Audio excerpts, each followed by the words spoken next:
What's going on, my broskiis? My name is Toadskii, back again, here to bring you guys yet another One Piece Treasure Cruise video, and today we're going to be looking at the new survey that was just announced in-game. So if you go into the in-game information right now, there should be a post with a banner that links you to this survey. Now, they typically do this post big celebrations to get a little bit of feedback in regards to how the celebration went. So obviously we're just coming off of the 9th anniversary for Treasure Cruise right now, and I think a lot of people have some pretty strong opinions as to how they feel about it. I haven't seen any of the questions for this questionnaire aside from this first one right here, so we're just going to record, live reaction and live go through of this questionnaire. Hopefully we see some cool questions. I hope that they allow us to actually input feedback ourselves, usually with some text boxes to give a bit of feedback. I know that the community loves this type of thing because it gives them a chance to actually submit what they want to see in future updates to the game. So we'll see what we have in store here today. Hopefully we have some good questions, as I said. The first one here is just really relating to returning players or first-time players, and they want to know, where, you actually found the game from. So obviously, I've already installed the game before May 2023, but for those of you who are new to the game or are returning players, what made you come back to the game, or how did you find the game? So there's a good way for them to know that. Obviously, shout out to the broski with the YouTube videos, of course. But there's plenty of different ways you could go ahead and find the game. Let's move on to the next question. Okay, so the second question here is really just asking you, where have you found information relating to Treasure Cruise over the past month? Likely just relating to the anniversary information. So let's have a look here. The official Treasure Cruise website is absolute dog shit. Absolutely not. Definitely Treasure Cruise Twitter post. They literally are the first source for posting unit information. So of course that's where we found some information. The Facebook post, I guess technically, but I don't really use Facebook pretty much at all. Video from the Bandai Namco YouTube channel. Yeah, they did post a video, but it wasn't really much of a video. It was more of just a showcase of the special animations of the new units. Nothing really too crazy. Definitely from videos unaffiliated with official channels for sure. Didn't really watch YouTube Shorts, TikTok playthrough videos from other sharing sites. Didn't see any Crunchyroll ads. I did see online ads. Well, it wasn't really an online ad, but it was another website from like the official One Piece Twitter account was tweeting out some of the anniversary related stuff. So I guess would kind of post that. Word of mouth from family, friends, and acquaintances. I mean, I guess technically I did talk to some people about the game, so that's pretty much how we go. Okay, so now they want to know what videos or what social media campaigns that we took part in. So yeah, of course, we pretty much just will tick everything here because I participated in everything. Actually, well, the friend invite campaign is pretty bad, so I really wouldn't say that. The Join My Alliance thing, didn't really need to do that through social media, to be honest. But, I mean, everything else is pretty straightforward. The friend invite campaign was kind of mid. I mean, it's always really bad. I don't like it at all. Join My Alliance, I understand why they have it. People need to get their alliance members. I totally get it. It's just not for me, obviously. The stamp rally, I guess, but the stamp rally was basically just these, campaigns combined. So, kind of weird. And I will say that this 8th anniversary GIF was pretty trash. I actually just don't want to tick these things because I don't want to give credence to them because they were just really bad, and I wouldn't say distasteful, but it was not really what we needed during this anniversary period. Everything else I was pretty okay with. Obviously, there were a little bit of information in regards to the 13.0 update, and I was a little disappointed that we didn't see the producer in the video itself. There were other games that were celebrating some kind of milestone throughout the last couple of months, and essentially all of those videos will have someone relating to the game as the face to tell us the information in the video itself. A little strange for them not to do it this time around, whether Yoshi was sick, for example, or he just wasn't available.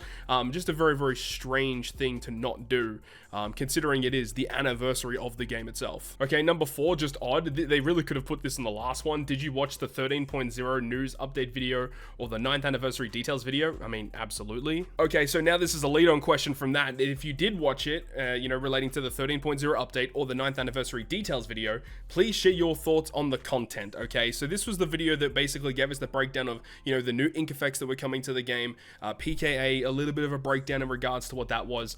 So let's see what it's all about. So the content was easy to follow, and I'd like future videos in this format. Honestly, no. I mean, it was easy to follow, but I don't want more future videos in that format. As I said, I like it when there is a face to the video and someone's actually giving us, relaying this information to us. You know, we'll see. The amount of information shared was just right. The content was easy to follow. Yes, for sure. The length was right. I mean, it was completely fair. There was no narration, so it was difficult to follow. I mean, again, it's not difficult to follow, but I just don't like the fact that there wasn't any narration. There was too much text. No. There was too much information to take in. No. There was too little information. No. The video was too long. Video was too short. Yeah, I feel pretty fair with this. So just added the fact that I do think that having the OPTC producer to deliver the information in the video probably would have been a bit more tasteful. Oh, this is interesting too. So it says that they are saying what actions you took in relation to the 9th anniversary Super Sugo Fest character Luffy and Yamato. So I guess they just want a little bit of information and feedback in regards to the unit and maybe the Sugo Fest. The character illustration was appealing. I mean, sure, it was fine. The special animation was appealing. Yes, I like the characters, so I pulled for them. No, I actually didn't like the characters at all, to be honest. The characters' abilities seemed powerful, so I pulled for them. Yeah, I mean, they are powerful, I just don't like their abilities. Characters showed up in recent anime episodes, so yeah, I like that. That's pretty good. It was a special anniversary character, so I pulled for them. Yes, I didn't find the character illustration appealing. The character abilities didn't seem appealing. Honestly, yeah, I didn't like the way that they built that character. The character is very clunky to use. The same character showed up in past events, so I didn't pull for them. The producer Yoshi didn't personally introduce the character. Yes, I would have preferred it if he did introduce it. I was anticipating the appearance of other characters, so I didn't pull for them. Yes, that too. I mean, obviously, when we go a little bit deeper into the anniversary, they did eventually give us Sanji and Zoro, which is what we were expecting to happen. The fact that they started off the anniversary with this, and I hope that there's the same thing for Oden and Toki, because that unit was not the right call. Okay, no, they're just jumping over to Sanji this time. My face is covering it, but this time they're talking about Sanji for question 7. I mean, character illustration was good, animation was good, I like the character, good abilities. Yep, recent anime episode, special anniversary character, and I mean, I feel like Yoshi probably should have produced it once again.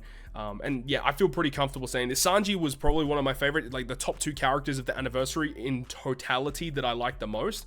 So he was a lot of fun. I enjoyed him a lot. And then question 8 is talking about Zoro this time. So good illustration. I mean, definitely the best illustration out of any of the anniversary characters. Good animation. I like that. I like the character. He's pretty cool. He's got cool abilities.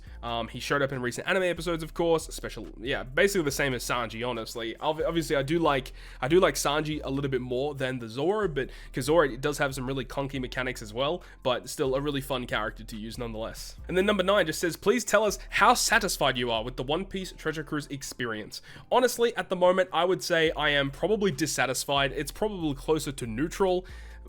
It's probably dissatisfied, honestly, but let's go with neutral for now. Honestly, they need to do a little bit more. How likely would you recommend a One Piece Treasure Cruise? Look, I do enjoy playing the game of Treasure Cruise itself. It's just there are some things that need some changes. I mean, probably a 5, because there are definitely some people that shouldn't be playing this game.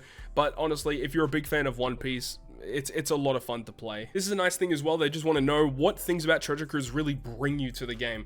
I love the character illustrations, and I will say that out of like most other gachas that I've had the chance to play or watch videos on or just research about, Treasure Cruise, I absolutely love the artworks that they do in the game, and I think that that's honestly one of the biggest drawing points is, you know, the cool arts, cool animations, and the sprites that they build for these characters as well. It's just really, really high quality. It's a shame that, you know, the visuals of the game have so much you know, attention to detail put into them, but the rest of the game doesn't. Like the actual hardcore like back end of the game just doesn't have the same quality. But honestly, after reading all of these, it probably is the bottom one here. It gives me something fun to talk about with my friends. I absolutely love, you know, when we have a community together playing the same game and we can, you know, throw discussions and opinions back and forth with each other. And that definitely is probably the most exciting thing for me right now, is being able to talk to other people about the game, you know, predicting what's going to be coming next, getting excited for certain things in the future, and working together to,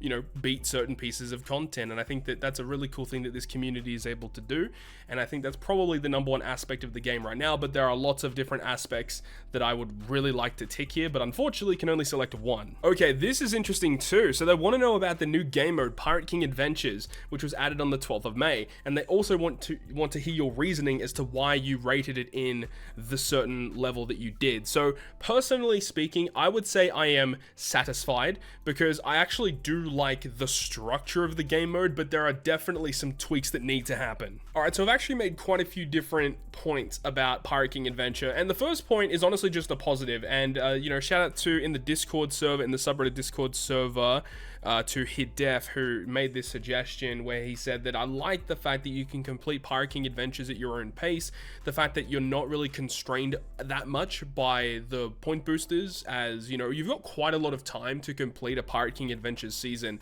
and the fact that you can complete it at your own pace and you're not super constrained around these boosters, obviously it helps having them, no doubt, obviously, there's no doubt in my mind. But it's the fact that they have made it in such a way where you can still get around it even if you don't have them, which I think is a good thing.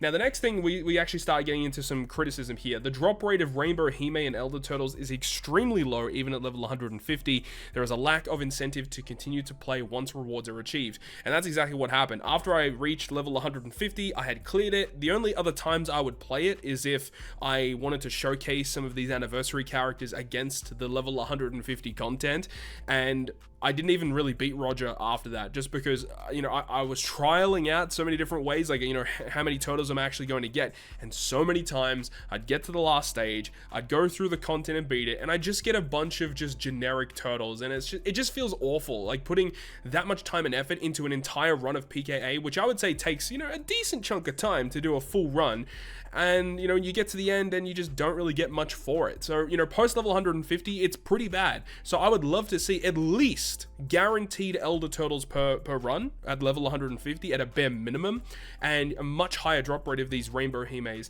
because even sometimes you'll drop the Rainbow Himes and then you get like one dupe, if that, and then it just feels really awful. So that needs to be a pretty big change, because if that doesn't change, people are just going to go back to farming the generic turtles on the recruitment island. So it is what it is. The drop rate of Super Cola is extremely low, and I mean, this is a design decision for them to get people to actually play the mode. They want people to play it, to drop the Super Cola, to level up those ships. However, it is very difficult to drop them. Like, legit, out of all of the runs that I did throughout the season, I didn't drop a single additional Super Cola in the actual map itself. The only Super Cola I got was from the exchange shop and from the clear rewards from getting all the way up to level 150.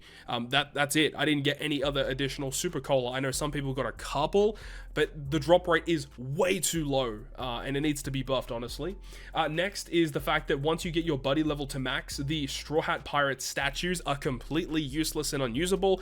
You know, landing on these treasure chests and just getting a bunch of Straw Hat statues, they literally mean nothing. I think that once you get all of your buddy levels to max, or as soon as a buddy level is maxed out, can they make it in such a way where we are unable to find those Straw Hat statues anymore? That would be lovely. You know, if you already max your Luffy, don't get any more Luffy statues. I think that would be fantastic, because it would actually make the PKA worth running over and over again, as you could get additional treasures, such as Cola, more green tickets, potentially more chances at Super Cola, you know, stuff like that. Even more Princess Turtles. If they have Hime Turtles in the chest instead of seeing these stupid, you know, Straw Hat statues once these buddy levels are maxed, I would love that if they were going to go down that route. So that needs to be changed. Once again, when you reach 150, the favorite hex become less valuable. I mean, so many times I got to 150 and I'm going through that point of farming. When you land on a favorites chest to get, like, you know, Zoro's Saki, you know, it doesn't really mean anything anymore. You know, if you're at a point where you can easily farm 150, you don't need the buffs from Sanji or the debuffs from Usopp.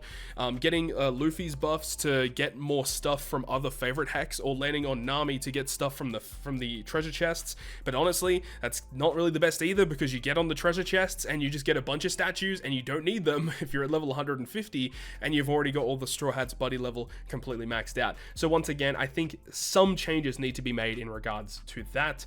Furthermore, the enemies in the Rumble Hex need more variety, because there was only like 2 or 3 teams I even come up against. I think there was the Side team, there was the Int-Driven team, which is very difficult, and there was the Quick team, and that was pretty much it. Those are the only teams I come up against. And then when you even beat them, the rewards you get for beating them is garbage. You definitely need something there to be buffed, because there's just no real point for going against it, because you just don't really get that much out of it, personally speaking.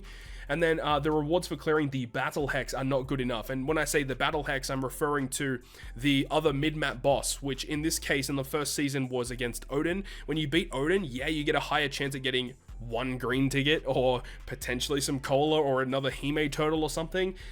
that isn't the best, because the amount of effort you're going through to beat Odin, yes, you can get more turtle drops, which is good, but once again, it's the same thing as Roger, and you're level 150, you're still not really getting that many good turtle drops in the first place. So again, that is something that needs improvement. And then the bonus hex. Now, in this case here, it was the one where you would find Ace, and when you land on Ace, it would make it so that the top boosters on the boosted list give you additional drops. That is cool in theory, but the issue is when you go into these seasons and you don't have the top boosters, then this bonus hex doesn't really give you anything. So I would love it if there were just additional drops across the board when you land on a bonus hex. Honestly, what I would love to see is that every single unit on the boosted list just double the amount of bonus drops that they give. So if a unit gives 2 bonus drops, make them give 4, and you're using them on your team. So yes, it's going to give you a lot of turtles, but that's the point, right? That's the whole point we're playing this game mode. We need the turtles to level up our characters to level 150. This bonus hex should be giving us that. So I think all of these things need to be addressed. Would love to see some changes for PKA because it does have potential. So that is pretty much going to wrap it up for me. Thank you so much for watching the video. If you guys did enjoy the video, make sure to go ahead and leave a like, and if you want to stay up to date with all the content I post, including more One Piece Treasure Cruise content, make sure to hit the subscribe button down below. On that, guys, I'll see you guys within the next video.